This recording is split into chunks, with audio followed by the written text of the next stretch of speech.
Hello class, so I'm going to talk about the 4 objects you're going to have to use. So you're going to want to find a cylinder-like object. One thing that works well is a toilet paper roll. Looks like this. I think everybody knows what that looks like. And then you're going to want to find a sphere.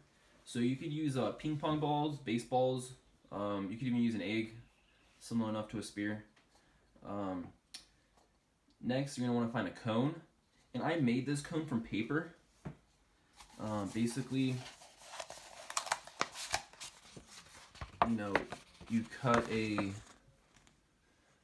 basically like this half circle, and then you just fold it, and then you tape it.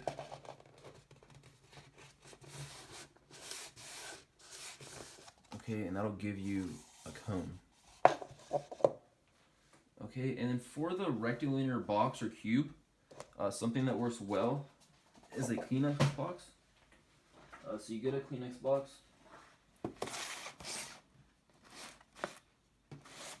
Okay, and then you're gonna wrap that with paper. And really, you're only gonna need to wrap 3 of the sides because you're only ever gonna see 3 sides of a rectilinear box or cube. So what you're gonna do is you're gonna tape it.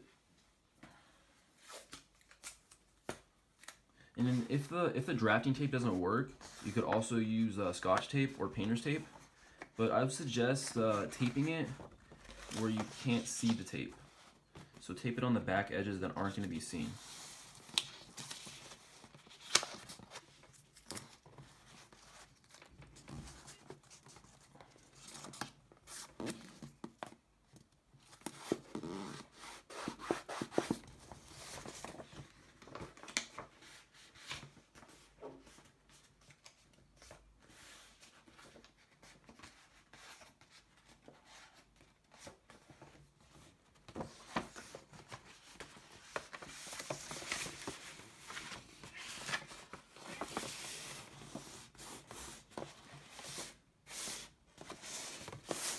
Yeah, basically make it so that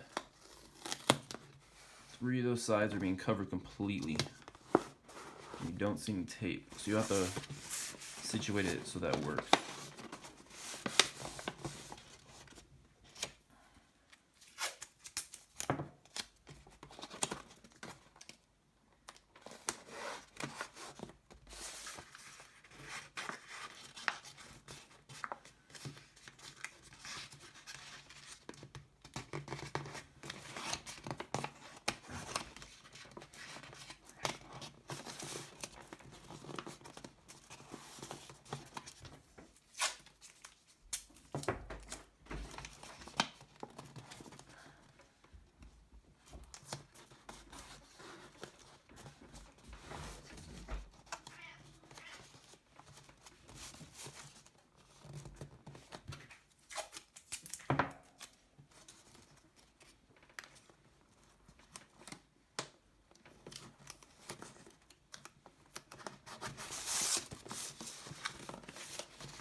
Okay, and then, tape any little loose corners and make sure the edges are nice and defined, and you'll have yourself a box. Okay, and let's get a better angle so you can fully see it. I'll push you pull it back a little bit. You'll have your box, okay? So like I said, you only need to cover 3 of the sides, and you could make this using Kleenex and paper. So one thing I want to talk with you about is lighting. Now, lighting isn't something I talk about explicitly in this video, but what you're going to want to do is you want to make sure that you have a strong light source from one direction. So you could either do that with a lamp, or you could, turn off all the lights, the artificial lights in the room, and open a window. Okay, one window, so the light comes from one direction. Now, if you want to learn more about how to do this, you could watch the video I made for the shoe drawing. I show you how to set up a light in that video. And you could do it in the same way for this project. So the first step in this project is to divide your paper into 4 quadrants. Okay, so your paper is 18 by 24 inches. Okay, so what you're gonna do is you're gonna get your ruler and you're gonna make a mark this way at 9 inches. And you're gonna make a mark this way at 9 inches. Okay, and then you're gonna go to this side, and you can do this at the perforation, because that's where the paper starts. And you're gonna make a mark at 12, and then you're gonna make another mark at 12.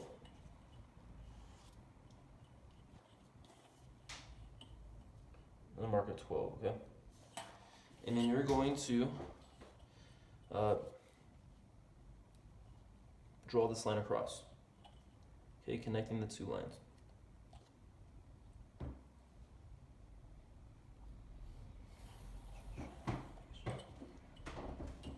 Okay, then you're gonna go to this one. Okay, you're gonna draw a line down.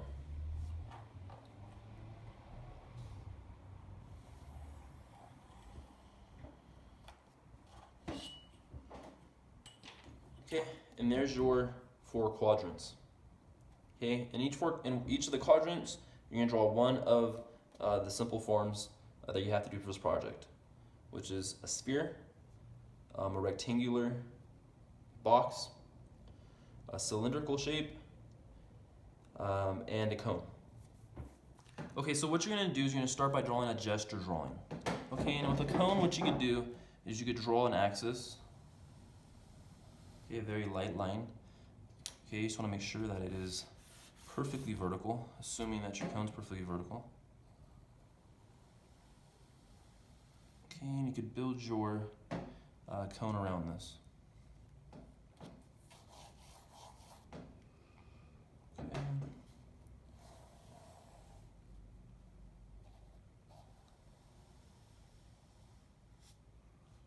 Okay, and also use the sighting techniques that we talked about, such as using a basic unit to measure proportions, as well as using your pencil to measure angles. Okay, so what I'm gonna do, I'm gonna use the width of the cone. I'm gonna use it to measure the height of the cone. Okay, so I'm looking at the width of the cone. Okay, and I've captured it with my pencil. Okay, now I'm looking at the height of the cone. I realize it's about 1.5 widths. Okay, so let's go back to here.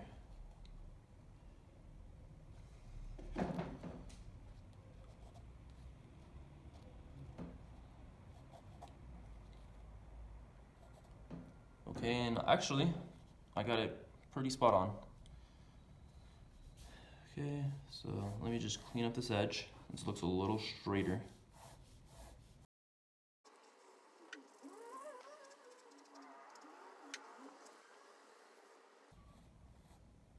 Okay, and with these cones, you want to make sure that the edges are curved, okay, as opposed to pointy.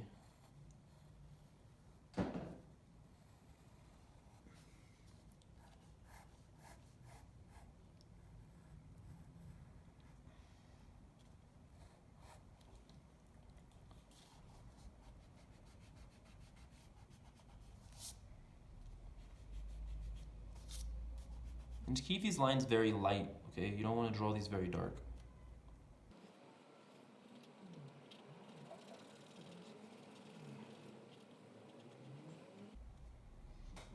Okay, and another thing, you're going to want to draw the background. Okay, so I'm going to draw, it's a little bit hard without blocking the camera, but I'm going to draw this table. Okay, so give it some context. I don't want to see just floating cones. Draw what's in the background. Now you don't want to have a complex background, but draw whatever it is. Just keep it simple. Okay, so I'm just going to draw the edge of this table, okay, and how it leads to the wall.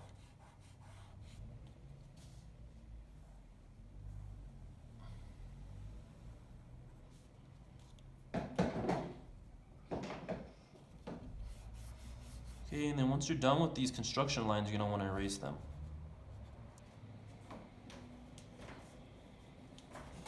Okay, Okay, and just as a review, I'm going to show you on this. Well, we're using continuous tone, okay? And what you're going to do is you're going to just go back and forth. And this helps if you turn your pencil sideways, okay? You're going to go back and forth, and you're going to overlap the marks so that you can't see where the marks are at, okay? You just get an even, smooth area.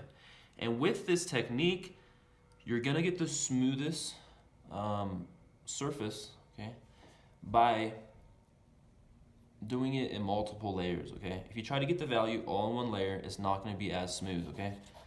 So basically in this, you're going to continuously go over it in several layers until you get something that's nice and smooth, okay? So slowly build it up.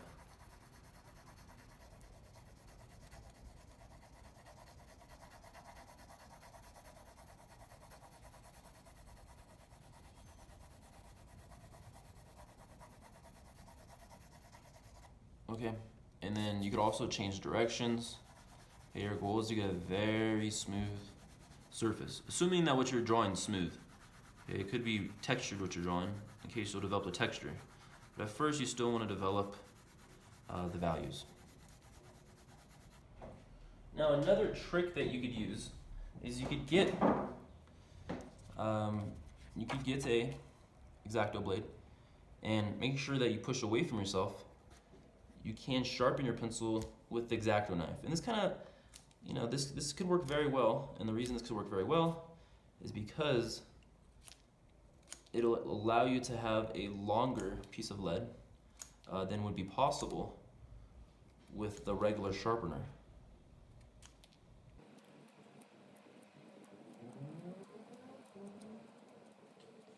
Okay, and actually I wouldn't suggest doing this on your drawing.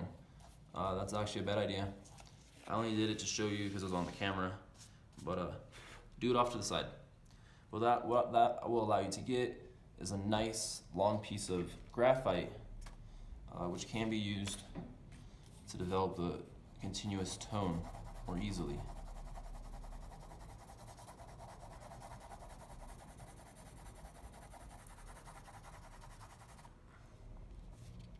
And this is the reason you don't want to do it on your drawing, because you will get pieces of graphite.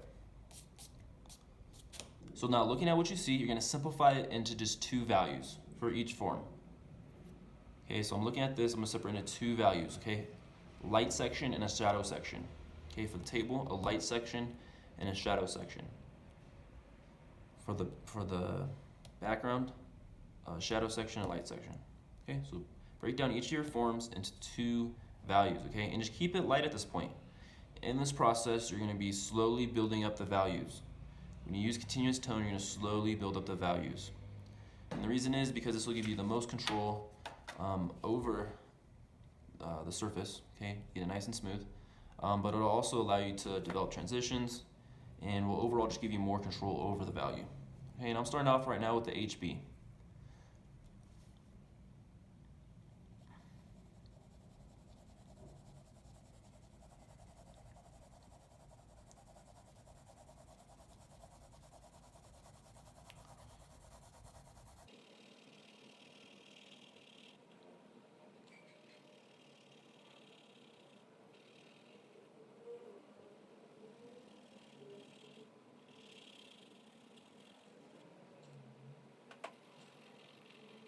All right, now one thing to remember is that your light section is usually not white, okay? It's usually a light gray. I mean, the highlight is white, but everything else is a light gray.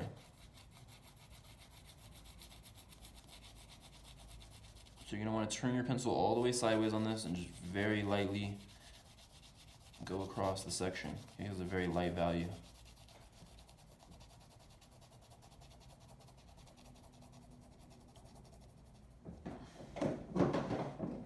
I'm just going to darken this up just a little bit.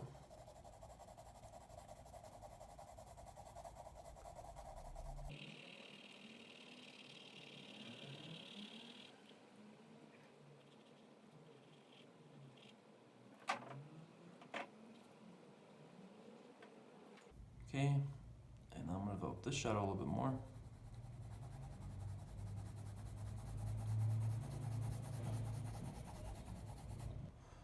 Okay, now and it's important that you develop the value of the background. This is vitally important because how dark or light something is, or how dark or light something is perceived as, depends on what's around it.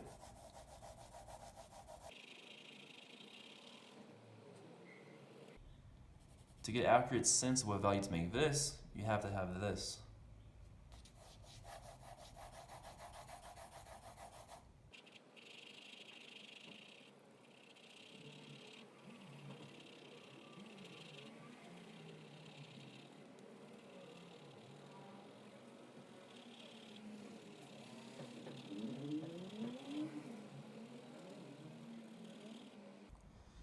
Okay, now I'm gonna break the background down into two values. And realize it's not gonna be as dark as it will be when it's done. Okay, but this is just the foundation.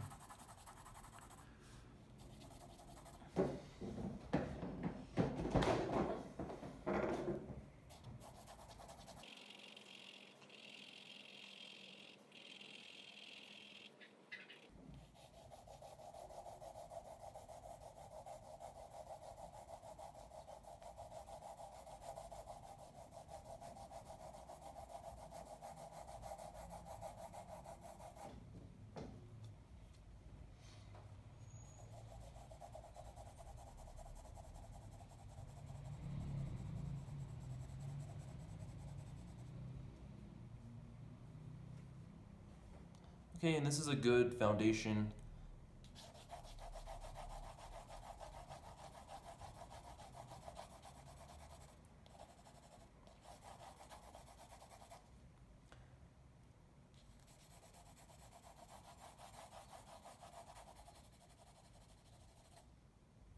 So this is a good initial foundation for your drawing.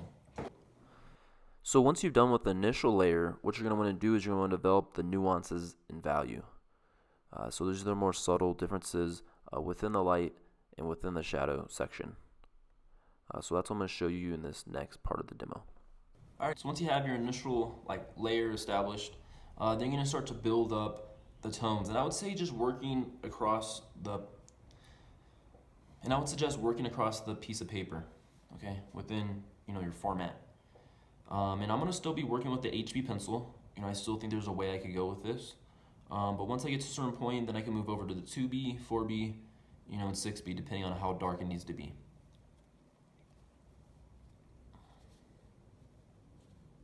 But the trick with this is to develop it slowly in several passes, in several layers.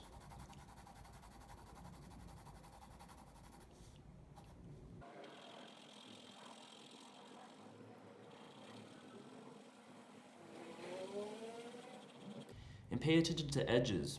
And remember, in this drawing, you're not developing edges through explicit line, but through value. So eventually these will have to be eliminated, either by creating differences in value where you can't see these, or by erasing them. Okay, so you shouldn't be able to see any explicit lines in this drawing. Okay, so in this drawing, we're learning to develop edges through differences in value. So for example, you could see that this is going to be, or you can see that there's an edge here that's going to be created because this is darker on this side, okay, and then the table in the background's lighter, okay, so you can see that edge because of that difference in value, okay. You can see the edge, and it's not developed yet, but it will be developed. You can see the edge between the table and the wall because the shadow right here is darker, okay, and the table, even though it's in the shadow, is lighter. Okay, so an edge is created, okay, not through explicit line, but through difference in value.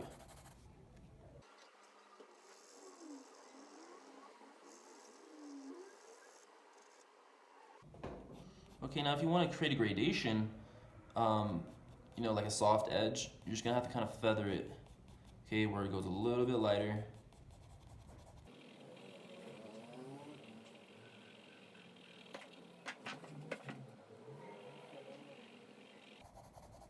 Okay, so creating a soft edge is really just about moving the value from a darker one to a lighter one, or from a lighter one to a darker one. It takes several passes.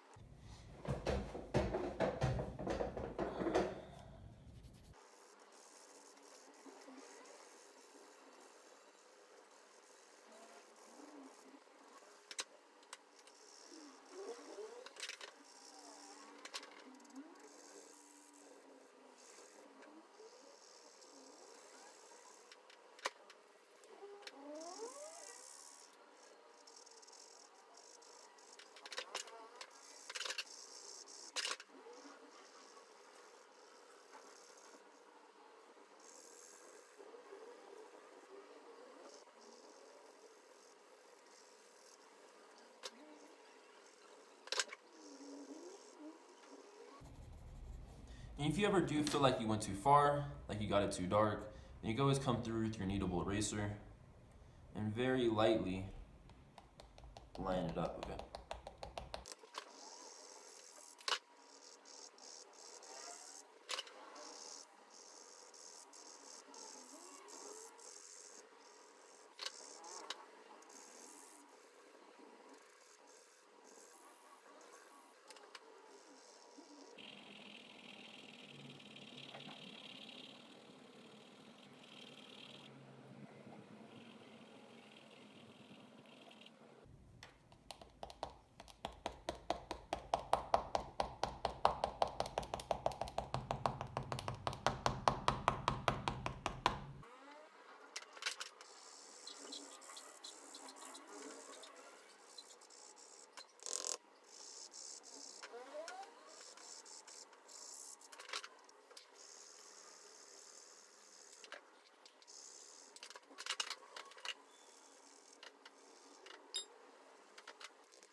You want to make sure that you build up sharp edges when needed.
Okay, class, so I'm going to leave it at this point.